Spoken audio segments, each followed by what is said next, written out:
السلام عليكم ورحمة الله وبركاته أخياري كسو دوادا فيديو عصب Juventus are out of the Champions League Juventus Champions League waa laga soo saaray waxaan leenahay kusoo dhawaada Europa League taasi Arsenal maxay ooga macnaysan tahay in Juventus laga soo saaro wax badan ay ooga macnaysan tahay Arsenal in Juventus ay maartay ay kasoo baxdo Champions League Europa League na imaato taana waxay qusaysaa dhinaca transfer window-ga ama suuqa kala iibsiga ciyaaryahanada sida ognahaybo Juventus waxay naga farmaroojisay ciyaaryahano aan doonaynay maartay samagi hadda u dambeeyay oo aad aan u jeclaysanay Arsenal faasna aad ay u jeclaayeen ciyaaryahanada waxaa kamid ah Locatelli waxaa kaloo kamid ah maartay Dusan Vlahovic hase ahaatee maadaama Juventus ay dhaqaaqi la'dahay xaaladuna ay ku xun tahay waxaa loo jeexjeexayaan Arsenal tilaabo sidee ah ayay qaadi doontaa Arsenal ma isku dayi doontaa inay kala dhex gasho ciyaaryahanada Locatelli iyo Vlahovic iyo Juventus inay kala dhex gasho ma yeeli doontaa haddaba wararka waxay soo gudbinayaan in Arsenal weli ay daba taagan tahay ciyaaryahanka Locatelli Juventus ayuu ciyaaray sida ogtiin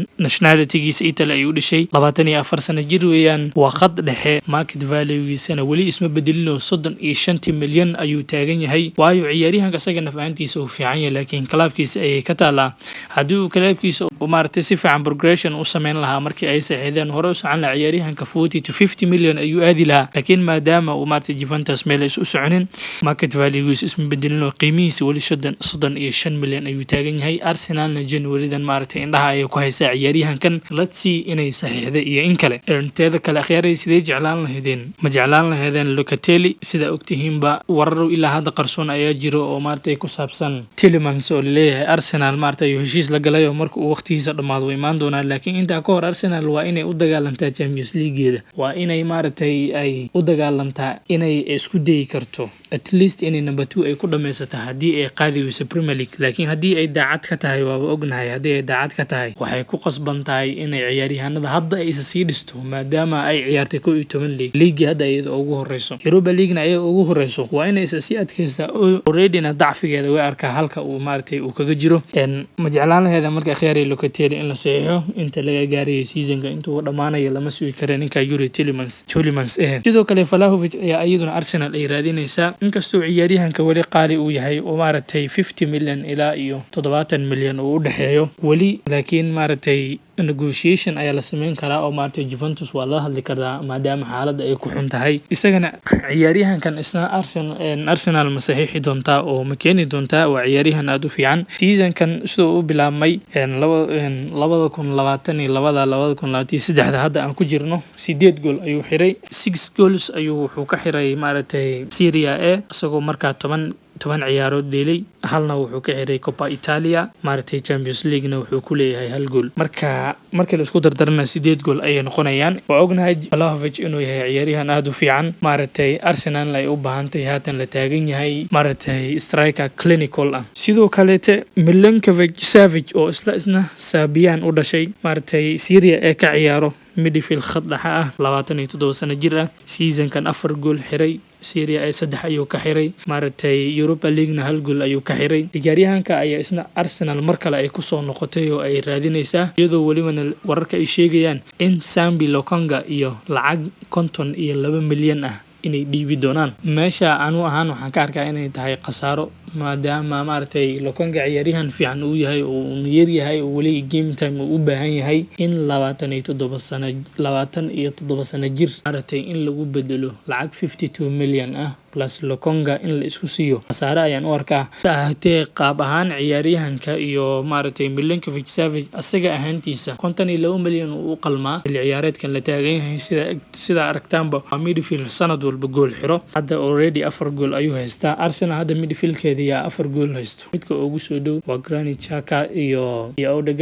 Odegaard oo 4 haysta iyo Granit Xhaka 3 gool plus 2 assist haysta weeyaan Bate waxa laga mahay sida ogtiin marka asaga ahaantii ciyaaryahanka uu qalmaa 52 milyan laakiin in Lokonga lagu daro taa waxaan u arkaa inay khasaaro tahay ahaatay akhyaaray maxaad ka leedihiin oo maartay nala wadaaga fikirka ka qabtaan ciyaaryahankaas sidoo kale ciyaaryahano waxaa jira aan jeclaan lahaa Arsenal inay saxiixdo season-kan ciyaaryahankaas oo ah ciyaaryahan aad taqaanaan oo maartay Bundesliga ka dheelo RB Leipzig ayuu dheelaa position-kiisa sidii waxaa weeyaan waa SST ama maaragtay midfield forward, waa sidii maaragtay Muller oo kale Bayern uu ugu ciyaaro. number 10 ayaa la dhigaa, hase ahaatee waa number 10 goal scorer ah oo u badan boxka dhexdiisa mar walbana goolal xiro. ciyaaryahankan maaragtay transfer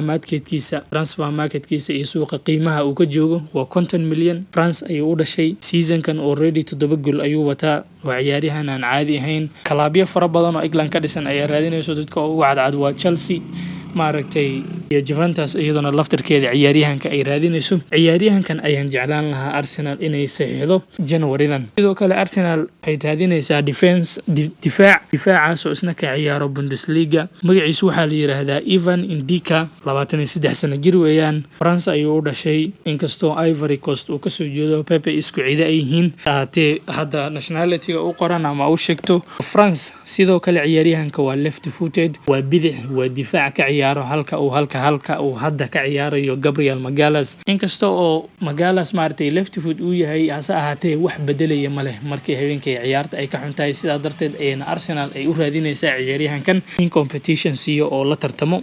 ciyaaryahankan suuqa maaragtay wuxuu ka joogaa lacag maaragtay wuxuu qiimihiisu yahay 14 milyan ilaa iyo 13 milyan. ciyaaryahan aad u fiican weeyaan oo maaragtay he is a highly rated player, waa difaac aad u fiican ayaa leeyahay. Frankfurt ayuuna u ciyaaraa ciyaaryahanka. Arsenal ciyaaryahanka aad ay u raadinaysaa oo waxay u badan tahay January dambe inay saxiixi doonaan. sidoo kale Mykhailo Mudryk ayaa la wareystay, ciyaaryahankii aan idinkaga soo sheekeyn jirayba samaagii hadda lasoo dhaafay. Shakhtar Donetsk ayuu u dheelaa ciyaaryahankan. isagoo la wareysanaya ayaa la weydiiyey ka waran Arsenal maaragtay rumourska leeyahay inay Arsenal maaragtay ku raadinayso. ciyaaryahanka wuxuu yiri waxaan u maleynayaa ciyaaryahan walbo inay tahay rajadiisa ama wuxuu ku riyoodo inay tahay inuu Premier League ka ciyaaro. Arsenal waa team aad u fiican ama club aad u fiican, maaragtay coachkooda aad ayuu u fiican yahay, macalinkooda. aniga ahaantay wuxuu yiri haddii Arsenal January soo raayso play kuma oran karo maya. Arsenal waa aadi lahaa oo waan aadayaa, laakiin mar walbo aniga decisionka keligay ma lihi ee go'aanka dad kale ayaa ila wadaago oo maaragtay agentigiisa ayuu ka wadaa iyo kalaabkiisaba. marka ciyaaryahanka isna wuu dalacay oo maaragtay is a very talented player. uu yari ma ahana waa ciyaaryahan aan caadi ahayn, garab lagu soo qabto mar walba maaragtay lagu soo qabto maaragtay ciyaareedka uu u dheelo Neymar. qaabka uu ciyaar ayaa lagu soo qabtay ciyaaryahankan, hase ahaatee waa qaal oo sanadkan uu dalacay ciyaaryahanka. season haddii markii maagi hadda ahaa waxaa lagu raadinayay 30 milyan, inkastoo ay sheegtay ay soo celisay. haddana suuqa wuxuu ka joogaa 50 milyan ilaa 60 milyan. isaguna ciyaaryahanka waa arki doonaa, inkastoo aanan u maleynin Arsenal inay u baahan tahay xilli ciyaareedkan